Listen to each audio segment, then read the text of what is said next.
सालगिरह या किसी भी प्रकार का बधाई संदेश अब मात्र 299 रुपए में। आज ही संपर्क करें RJ रमझाजर में। हमारा नंबर है 9907756308 पर। जन्मदिन बधाई पर केक फ्री।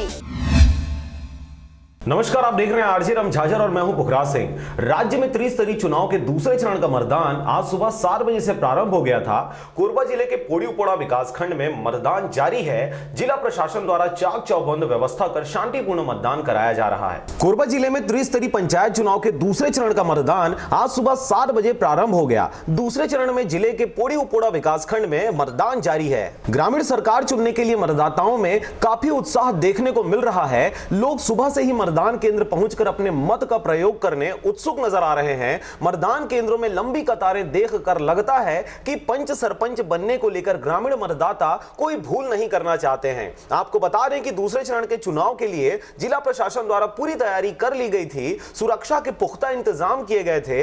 पोड़ी उपोड़ा के 109 ग्राम पंचायतों में 286 पोलिंग बूथ के जरिए मतदाता अपने मत का प्रयोग कर रहे हैं। 28 जनवरी को पहले चरण के चुनाव में कोरबा और करतला ब्लॉक में मतदान हुआ था। यहां मतदान का प्रतिशत 76% रहा। उम्मीद की जा रही है कि पोड़ी उपोड़ा ब्लॉक में मतदाता बढ़ चढ़कर हिस्सा लेकर लोकतंत्र में अपनी सहभागिता सुनिश्चित करेंगे। कटघोरा से जयप्रकाश साहू के साथ शारदा पाल एवं शशिकांत डिक्सेना की रिपोर्ट, आरजे रमझाजर। आज पंचायत चुनाव, त्रिस्तरीय पंचायत चुनाव निर्वाचन संपन्न हो रहा है। प्रातः 7 बजे से मतदान सभी केंद्रों में प्रारंभ हो चुके हैं और बहुत ही सब जगह भीड़ देखा जा रहा है। काफ़ी उत्साह है मतदाताओं में।